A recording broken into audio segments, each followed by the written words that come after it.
আমি যতবার ভাবি আমাদের পরাধীন মন্ত্রীকে নিয়ে কথা বলবো না, আমি যতবার ভাবি বাংলাদেশ জাতীয়তাবাদী দল বিএনপিকে নিয়ে কথা বলবো না, কিন্তু আমাকে ততবার কথা বলতে হয়। কারণ তারা এমন এমন কিছু কাজ করে যেগুলা দেখার পর কথা না বলে থাকা সম্ভব হয়ে ওঠে না।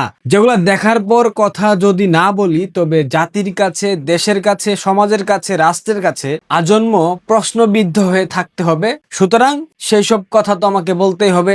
গত 10 দিনে বাংলাদেশের প্রথম সারির গণমাধ্যম, এই গণমাধ্যমগুলোর শিরোনাম যদি আপনারা দেখেন, তাহলে স্পষ্ট বুঝে যাবেন বাংলাদেশের বর্তমান পরিস্থিতি আসলে কোথায় গিয়ে ঠেকেছে, কি হচ্ছে বাংলাদেশে। আসেন একটা একটা করে আপনাদেরকে দেখাই।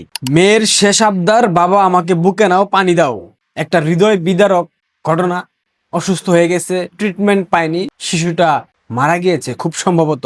আইসিইউ সংকটে 1 মাসে 229 জনের মৃত্যু, শিশুর সংখ্যা 91 জন। আইসিইউ সংকট। শেখ হাসিনা বাংলাদেশ থেকে চলে গেছেন, উনি কি সাথে করে আইসিইউ নিয়ে গেছেন, নাকি আইসিইউ বিক্রি করে দেওয়া হয়েছে, নাকি আইসিইউ যেভাবে সংরক্ষণ করতে হয়, যেভাবে পরিচর্যা করতে হয় সেগুলো করা হচ্ছে না, যার কারণে নষ্ট হয়ে গেছে? নয়তোবা হঠাৎ করে আইসিইউ সংকট কেন দেখা দিল? প্রশ্নের উত্তরটা আপনারা কমেন্ট বক্সে এসে আমাকে দেবেন। 26 দিনে 166 শিশুর মৃত্যু, হাসপাতালে 14,000। হামের টিকা নাই, আইসিইউ সংকট, সিসিইউ সংকট, প্রয়োজনীয় চিকিৎসা সরঞ্জাম নাই। কিভাবে এই শিশুগুলাকে রক্ষা করবে চিকিৎসকরাই, বা কিভাবে এই শিশুদেরকে রক্ষা করবে? এই প্রশ্নের উত্তরটাও আপনাদের থেকে আমি জানতে চাই। আশা করি কমেন্ট বক্সে আইসা বলে যাবেন। তেল নাই, হামাগো পেটে ভাতও নাই। যারা দিনমজুর, যানবাহন চালিয়ে তাদের জীবিকা নির্বাহ করে, পরিবারের জীবন ব্যয় মেটায়, যখন সেই পরিবহন সেক্টর বন্ধ থাকে, তখন স্বাভাবিকভাবেই সেই শ্রমিকগুলার পেটে ভাত জুটবে না, তাদের পরিবার চলতে পারবে না, তাদের সন্তানদের চিকিৎসা হবে না, তাদের বৃদ্ধ বাবা মায়ের চিকিৎসা হবে না। এই যে ধ্বংসযজ্ঞের উপর দাঁড়িয়ে গেছে দেশ, এর মধ্যে গতকাল আরো একটা ন্যাক্কারজনক ঘটনা ঘটেছে। তারেক রহমান বলেছে না, সাম্প্রদায়িক সম্প্রীতিতে বিশ্বাস করে, অসাম্প্রদায়িক বাংলাদেশ বিনির্মাণে সবাইকে ঐক্যবদ্ধ হয়ে কাজ করতে হবে। দেখবেন তার I have a plan for the people, for my country, এই প্ল্যানের অংশ হিসেবে গতকাল কি হয়েছে, আমার কথা না, প্রথম সারির গণমাধ্যমের সংবাদটাই দেখেন। কুষ্টিয়ায় আস্তানায় হামলা করে পীরকে হত্যা করা হয়েছে। সাধু সন্ন্যাসী পীর, হোয়াটএভার, কুষ্টিয়াতে হামলা করা হয়েছে, আস্তানায় হামলা করে সেই পীরকে পিটিয়ে প্রকাশ্য দিবালোকে হত্যা করা হয়েছে। তার অন্যায়, ধর্ম অবমাননা করেছে।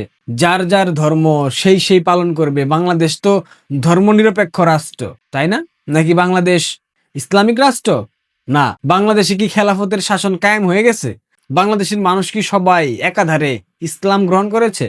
তাহলে একজন পীর, একজন সন্ন্যাসী, সে কি এমন করেছে? ধর্ম যদি সে অবমাননা করত, তাকে প্রশাসনের কাছে হস্তান্তর করা যেত, প্রশাসন এটা দেখতো। কেন তৌহিদি জনতার নামে সেই পীরকে পিটিয়ে হত্যা করবে? এটা তো বাংলাদেশের প্রেক্ষাপটে হবার মতো ঘটনা নয়। এত কিছু হচ্ছে, পীরকে হত্যা করা হলো, ধর্ম অবমাননার অভিযোগ এনে 166 জন শিশু মৃত্যুবরণ করেছে হামের প্রকোপে, 14,000 ভর্তি, চিকিৎসা সরঞ্জাম নাই, টিকা নাই, আইসিইউ নাই, সিসিইউ নাই। তেলের অভাবে পরিবহন সেক্টর ধ্বংসের পথে, পরিবহন শ্রমিকরা না খেয়ে দিন পার করতেছে, পরিবারের ভরণ পোষণের ব্যয় মেটাতে পারতেছে না। মৃত্যু শয্যায় একজন মেয়ে অক্সিজেন মাস্ক মুখে পরে তার পিতাকে বলতেছে বুকে জড়িয়ে নাও। সারা বাংলাদেশে আইসিইউ সংকট, সেই সংকটে 230 জন শিশুর মৃত্যু ঘটেছে।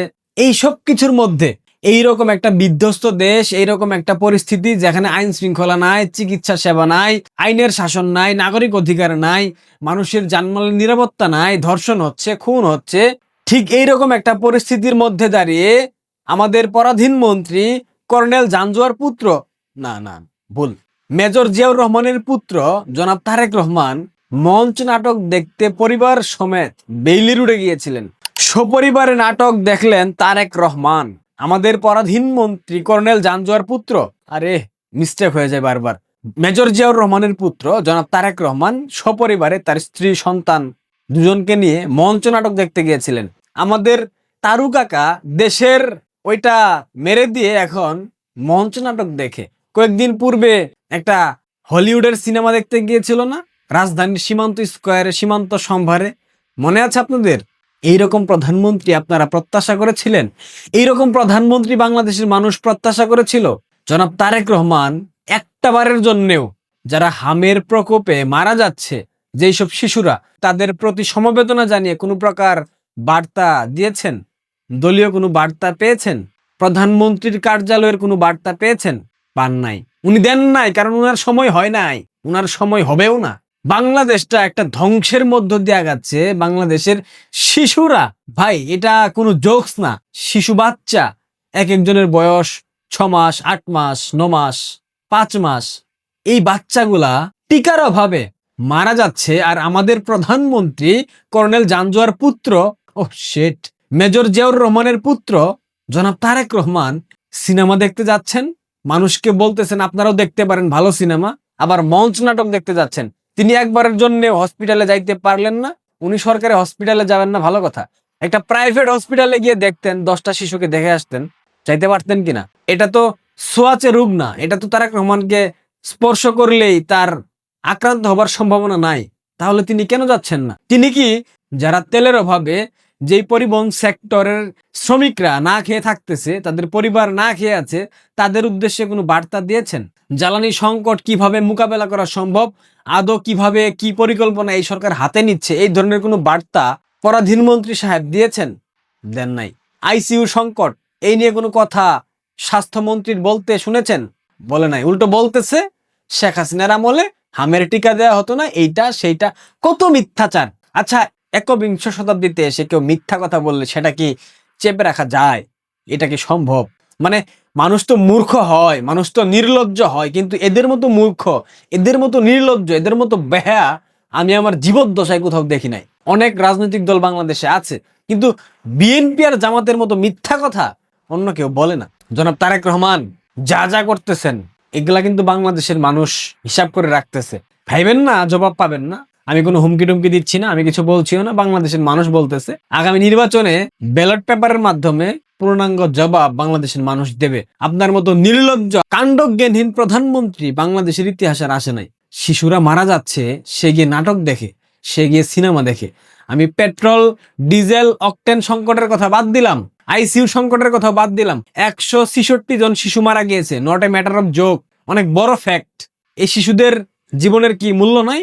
যদি থাকতো, যদি তারেক রহমান সেই শিশুদের জীবনের মূল্যকে মিন করত, তবে তিনি অবশ্যই হসপিটালে দেখতে যেতেন। কার কাছে কি প্রত্যাশা করি আমরা? আসলে এইসব প্রত্যাশা তার কাছে করা উচিত না। ভালো থাকবেন দর্শক, পারলে ভিডিওটা শেয়ার করে দিয়েন। আর হামে যেসব শিশু মৃত্যুবরণ করেছে তাদের প্রত্যেকের আত্মার মাগফিরাত কামনা করে সৃষ্টিকর্তা তাদেরকে ভালো জায়গায় পৌঁছে দিক। ধন্যবাদ।